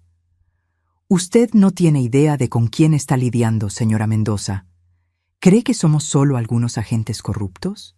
Somos parte de algo mucho mayor, algo con raíces profundas en el gobierno, en las Fuerzas Armadas, en las corporaciones. Aunque esa historia específica salga a la luz, aunque algunos de nosotros caigamos, el sistema continuará». «Entonces ustedes no son tan poderosos como creen», respondí, sintiendo una confianza creciente. «Si lo fueran, no estarían tan desesperados por esos documentos». El auto se detuvo bruscamente en un callejón oscuro. García se giró para encararme, el rostro contorsionado de odio. «Usted y su esposo cometieron un error fatal, señora Mendoza. Ahora tendrán que vivir con las consecuencias». Ríos abrió la puerta del auto y me jaló hacia afuera, empujándome contra la pared áspera del callejón. Cerré los ojos, esperando lo peor. Pero entonces, faros iluminaron el callejón, y el sonido de neumáticos chillando llenó el aire. Un auto se detuvo a pocos metros de nosotros, y una voz familiar gritó: «¡Policía Federal! ¡Deténganse!». Javier estaba allí, al lado de varios agentes armados que rápidamente rodearon a García y Ríos. En segundos, los dos estaban en el suelo, siendo esposados. Corrí a los brazos de Javier, que me abrazó con fuerza, como si nunca más fuera a soltarme. «¿Cómo supiste?», pregunté entre lágrimas de alivio. «Marco», respondió él besando mi frente. «Él intentó contactarme después de que entregaste los documentos. Cuando no pudo, activó sus contactos en la Policía Federal. Ellos me encontraron en el hotel, pero llegaron demasiado tarde para impedir que García te llevara». Miré alrededor, todavía confundida. «¿Pero cómo escapaste? ¿Y cómo nos encontraste?». Javier sonrió, una sonrisa cansada pero genuina. Torres no era tan leal al proyecto como García pensaba. Cuando los federales llegaron, él me ayudó a soltarme. En cuanto a encontrarlos, él señaló mi muñeca. «Tu pulsera, la que te di en nuestro aniversario de bodas, tiene un localizador incorporado». Miré la delicada pulsera de plata en mi muñeca, choqueada. «¿Un localizador? ¿Planeaste esto desde el principio?». «No desde el principio», admitió él, «pero desde que me di cuenta de que el proyecto se había vuelto peligroso. Quería asegurarme de que podría encontrarte si algo salía mal». Uno de los agentes federales se acercó a nosotros. «Señor y señora Mendoza, necesitamos llevarlos a un lugar seguro. Todavía hay otros agentes del proyecto Artemis sueltos y ustedes continúan siendo blancos hasta que la operación sea concluida». Javier asintió. «Nuestras hijas, ellas están con Isabel en una casa de playa». «Ya enviamos un equipo a buscarlas», aseguró el agente. «Estarán seguras, tienen mi palabra». Fuimos conducidos a un vehículo blindado y llevados a un lugar que los agentes llamaban Casa Segura, un apartamento anónimo en el centro de la ciudad, protegido por agentes federales. Aquella noche, abrazados en la cama de un cuarto extraño, Javier me contó todo. Cómo había planeado cada paso, cómo había contactado secretamente a la Policía Federal semanas antes, cómo había preparado la trampa en la caja de seguridad. «Yo sabía que ellos eventualmente vendrían detrás de los documentos», explicó. «Y sabía que intentarían usarte para llegar hasta mí. Entonces dejé pistas falsas. Hice parecer que yo estaba intentando huir del país». «Me usaste como cebo», dije, pero no había acusación en mi voz, solo admiración por la complejidad del plan. «No», él corrigió suavemente. «Nunca quise que te involucraras directamente. El plan era que te quedaras con las niñas en la casa de playa. pero cuando supe que habías ido al encuentro de Marco, que habías entregado los documentos, tuve que adaptar el plan. ¿Cómo supiste? Isabel me llamó tan pronto como saliste. Ella estaba preocupada. Suspiré, recostándome en su pecho. Tantas cosas sucedieron en tan poco tiempo. Nuestra vida nunca más será la misma, ¿verdad? Javier acarició mi cabello pensativamente. Será diferente, con certeza. Pero no necesariamente peor. La verdad finalmente saldrá a la luz. El sistema que permitió que el proyecto Artemis existiera será expuesto, y nosotros estaremos del lado correcto de la historia. A la mañana siguiente, desperté con el sonido de Javier hablando por teléfono. Su expresión era seria, pero había un brillo de triunfo en sus ojos. Acaba de salir, dijo él cuando colgó. La historia. Está en todos los principales periódicos, portales de noticias, redes sociales, el proyecto Artemis expuesto en detalles, nombres, fechas, conexiones políticas, todo. Encendí la pequeña TV del cuarto. En todos los canales era el mismo asunto. Reporteros hablaban sobre el mayor esquema de espionaje doméstico jamás descubierto en el país. Conexiones con altos escalones del gobierno. Violaciones masivas de privacidad. El rostro de Marco Torres aparecía en muchas de las noticias, serio y profesional, explicando cómo había recibido las evidencias de fuentes anónimas. ¿Y ahora?, pregunté, todavía absorbiendo la magnitud de lo que habíamos desencadenado. Ahora, dijo Javier, sentándose a mi lado y tomando mis manos. Esperamos. Habrá investigaciones, testimonios, procesos. Muchas personas poderosas caerán. Otras lucharán con uñas y dientes para mantenerse en el poder. No será una batalla fácil o rápida. ¿Y nosotros? ¿Nuestra familia?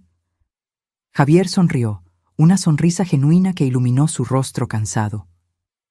Nuestro testimonio fue registrado oficialmente anoche. A cambio, recibimos protección formal de la Policía Federal y la promesa de un nuevo comienzo. Un programa similar al de protección a testigos. ¿Vamos a tener que cambiar de identidad? ¿Vivir escondidos? La idea me aterrorizaba. No exactamente.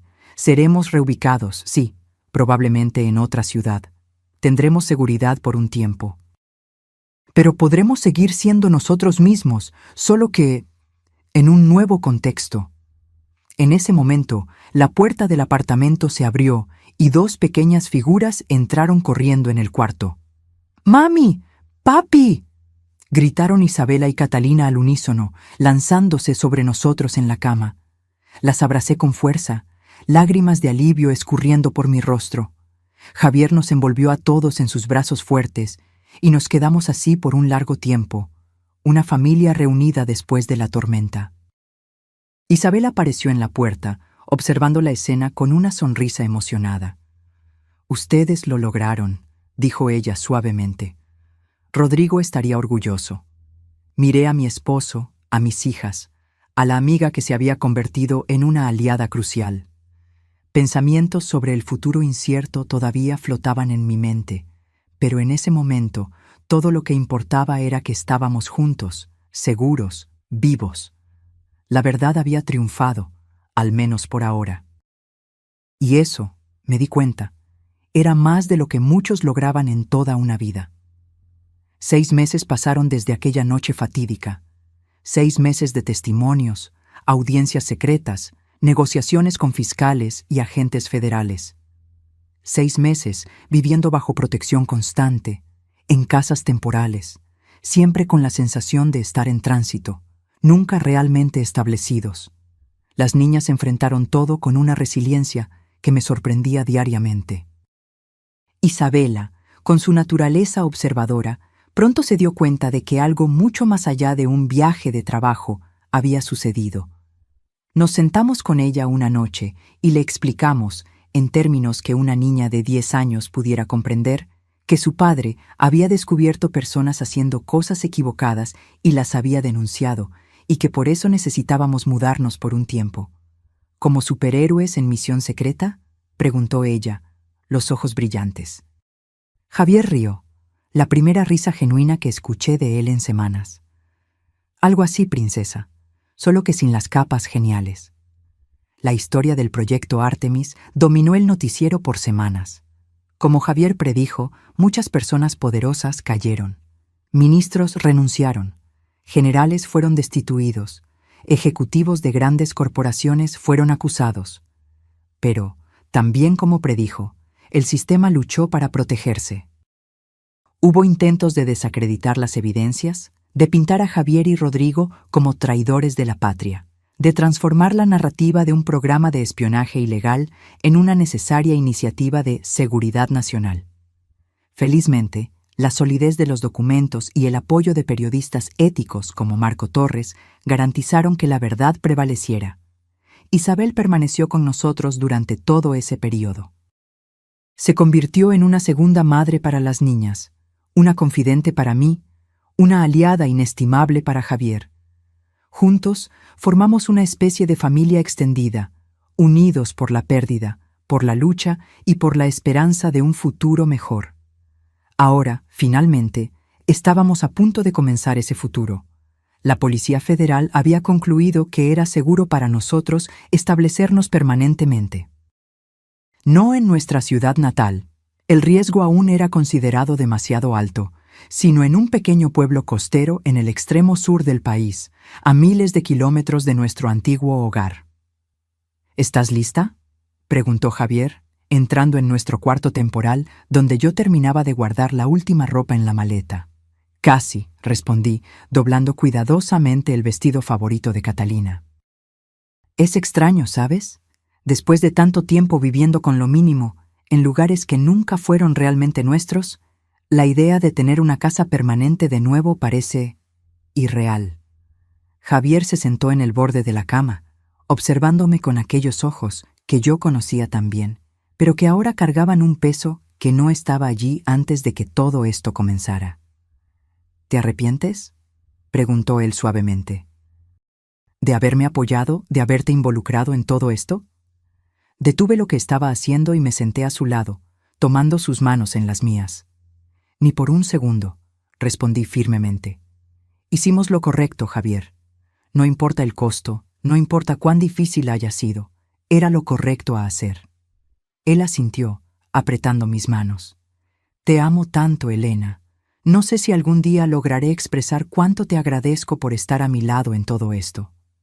Somos un equipo, respondí, sonriendo. Siempre lo fuimos. Un leve toque en la puerta interrumpió nuestro momento. Isabel apareció, ya vestida para el viaje. El auto está esperando, dijo ella. Las niñas ya están abajo, emocionadas como siempre. Nos levantamos juntos, un movimiento sincronizado de años de pareja. Isabel nos observó con una sonrisa melancólica. Van a estar bien, dijo ella, más una afirmación que una pregunta. Todos nosotros lo estaremos. El viaje a nuestra nueva casa duró casi un día entero.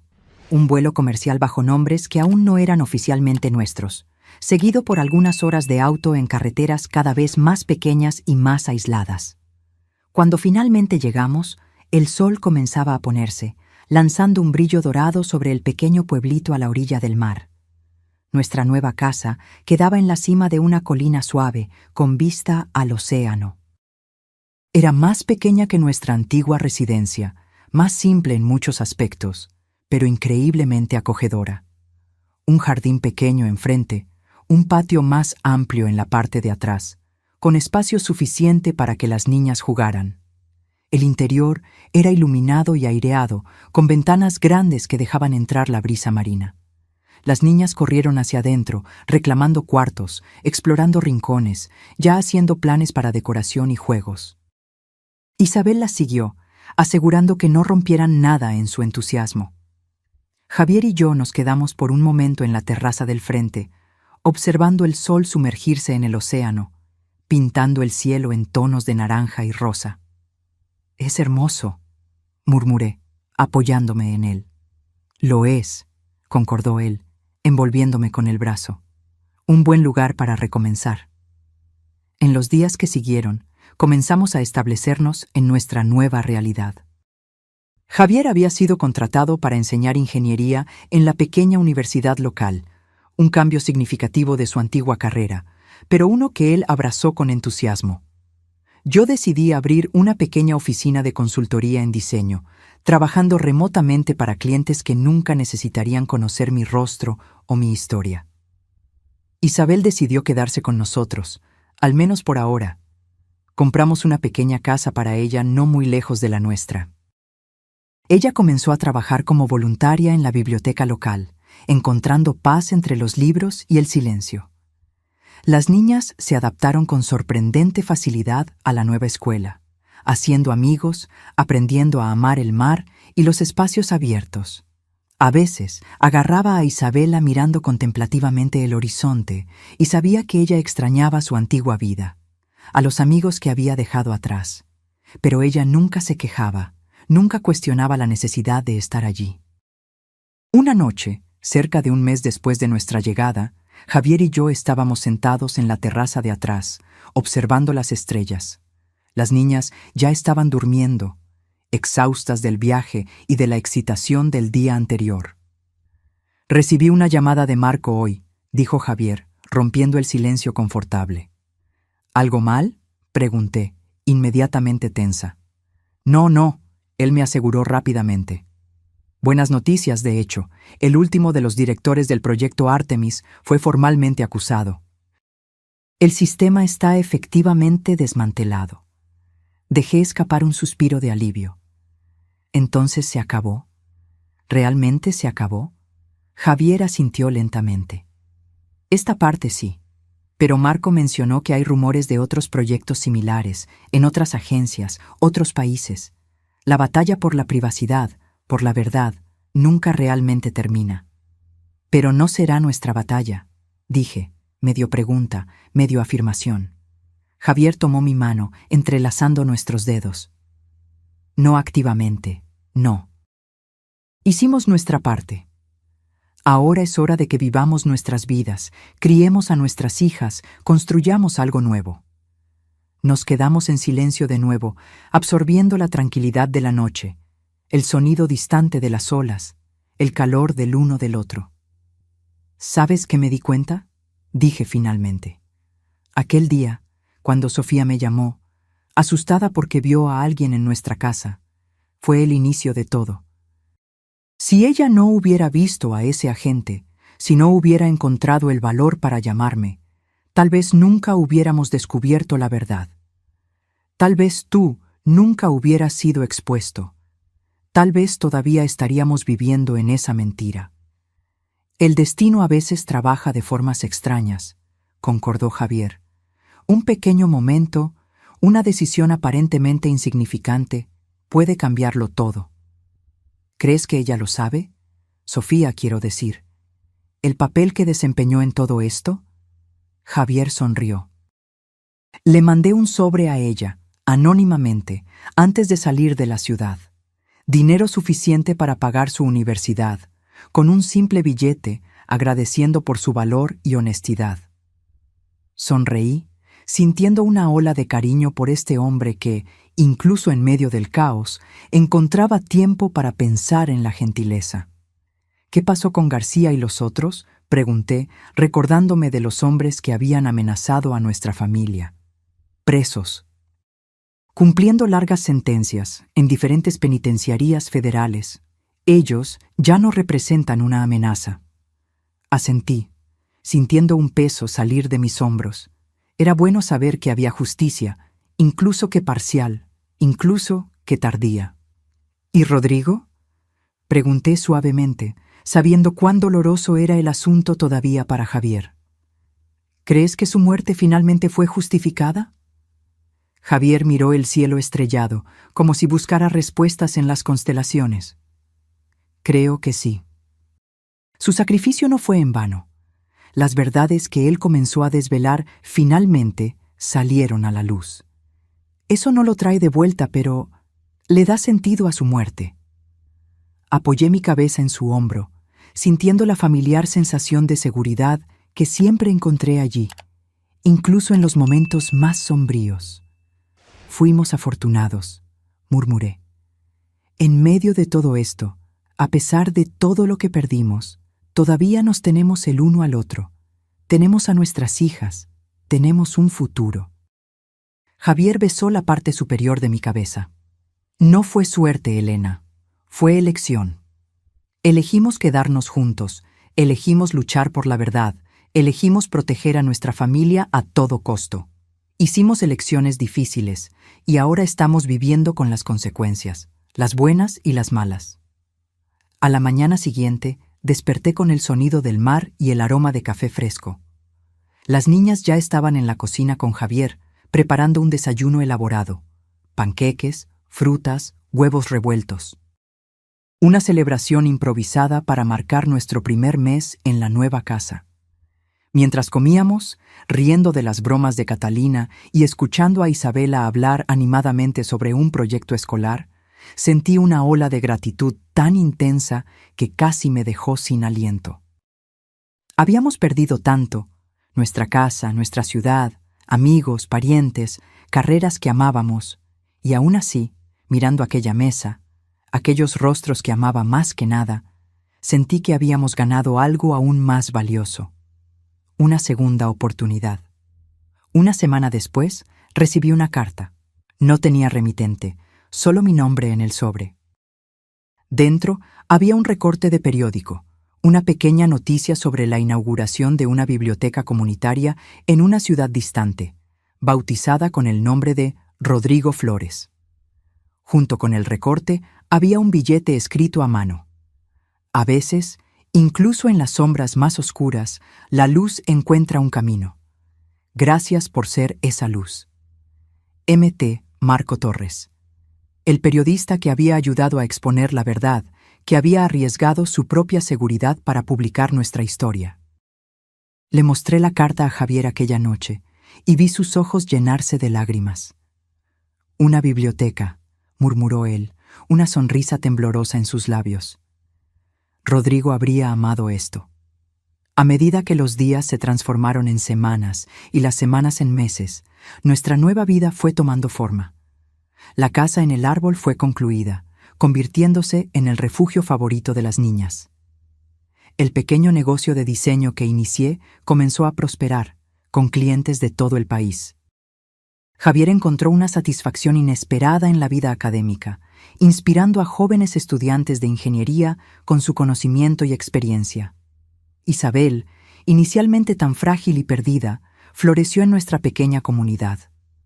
Su trabajo voluntario en la biblioteca se transformó en un empleo remunerado como curadora de eventos literarios. Ella comenzó a sonreír más, a hablar más sobre el futuro y menos sobre el pasado. En una tarde de domingo, cerca de un año después de nuestra mudanza, organizamos una pequeña parrillada en el patio trasero.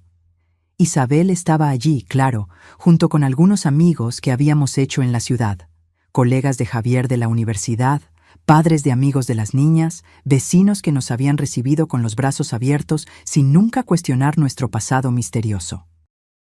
Observando aquel grupo diverso de personas conversando, riendo, compartiendo comida e historias, sentí una extraña sensación de plenitud. Era como si todas las piezas de un rompecabezas complejo finalmente encajaran, revelando una imagen que yo nunca podría haber previsto, pero que era increíblemente hermosa a su propia manera única. Javier se acercó a mí, pasando el brazo alrededor de mi cintura. ¿En qué estás pensando, esposa misteriosa? Sonreí ante el apodo cariñoso que él había comenzado a usar después de nuestra mudanza. En cuán impredecible es la vida, en cómo, incluso después de las peores tormentas, podemos encontrar un nuevo puerto seguro. Él siguió mi mirada hacia el grupo reunido en el patio trasero, Isabela enseñando un truco de magia a otros niños, Catalina corriendo con un perrito que habíamos adoptado recientemente, Isabel riendo de algo que un colega de Javier había dicho. ¿Sabes qué más me impresiona?, dijo él bajito. ¿Cómo logramos mantener nuestra esencia a través de todo esto? Cambiamos de casa, de trabajo, hasta cierto punto de identidad, pero seguimos siendo nosotros mismos, en lo que realmente importa. Asentí, entendiendo perfectamente lo que él quería decir. Es como aquella vieja historia del barco de Teseo. Aunque todas las tablas sean sustituidas a lo largo del tiempo, ¿sigue siendo el mismo barco? Exactamente, Javier sonrió. Y la respuesta es sí, todavía somos nosotros, todavía somos los Mendoza. Aquella noche, después de que todos se habían ido y las niñas estaban en la cama, Javier y yo nos sentamos en la arena de la playa frente a nuestra casa. La luna llena lanzaba un camino plateado sobre las aguas oscuras, como una invitación a algún lugar distante y misterioso. «Elena», dijo Javier, su voz suave contra el sonido de las olas, «¿te arrepientes de algo?» Pensé en la pregunta por un momento, dejando mi mente vagar por los eventos que nos trajeron hasta allí. La llamada asustada de Sofía, el descubrimiento de la tarjeta de identificación, la caja de seguridad secreta, la persecución, la confrontación con García, la huida desesperada. «No», respondí finalmente, con absoluta certeza. «No me arrepiento de nada. Cada paso, cada decisión nos trajo hasta aquí, y aquí es exactamente donde debemos estar». Javier sonrió, sus ojos reflejando el claro de luna. «¿Incluso sabiendo lo que sabemos ahora? ¿Que habría dolor, separación, peligro?» «Incluso así», confirmé. «Porque también había valor, ¿verdad? Amor. Y al final, eso es lo que permanece». Él besó mi frente suavemente. «Eres extraordinaria, ¿sabías?» «Lo somos», corregí, inclinándome contra su hombro. «Un equipo, ¿recuerdas?» «Siempre». Regresamos a casa tomados de la mano, dejando nuestras huellas en la arena para ser borradas por la marea. Mañana sería otro día en nuestra nueva vida. Clases para dar, proyectos para completar, una casa en el árbol para perfeccionar, historias para contar. Un día común, ordinario incluso, en muchos aspectos. Pero yo sabía ahora que no existen realmente días comunes. Cada momento es una elección, cada encuentro una posibilidad, cada decisión un nuevo camino abriéndose. La vida que construimos no es determinada por los grandes eventos dramáticos, sino por las pequeñas elecciones que hacemos todos los días, por el valor de enfrentar la verdad, incluso cuando duele, por la disposición de recomenzar, incluso cuando parece imposible. Por un momento, antes de entrar en casa, me detuve y miré el cielo estrellado. En algún lugar, tal vez Rodrigo estaría observando, satisfecho de saber que su sacrificio no había sido en vano. En algún lugar, Sofía estaría viviendo su vida, sin nunca saber completamente cómo su acto de valor había cambiado el mundo. Y aquí estábamos nosotros, viviendo la nuestra, no la vida que habíamos planeado o esperado, sino una que habíamos elegido, una que habíamos conquistado. Una vida construida sobre los cimientos de la verdad, del valor y del amor inquebrantable que nos mantuvo unidos a través de la más feroz de las tormentas. Entré en casa, cerrando suavemente la puerta detrás de mí. El futuro, con todas sus posibilidades desconocidas, nos esperaba. Y por primera vez en mucho tiempo, yo no tenía miedo. Ahora, si te gustó esta historia, haz clic en suscribirte y dime en los comentarios qué parte te dejó con la boca abierta. Y no olvides hacerte miembro para tener acceso a videos exclusivos que no publico aquí. Te espero allí.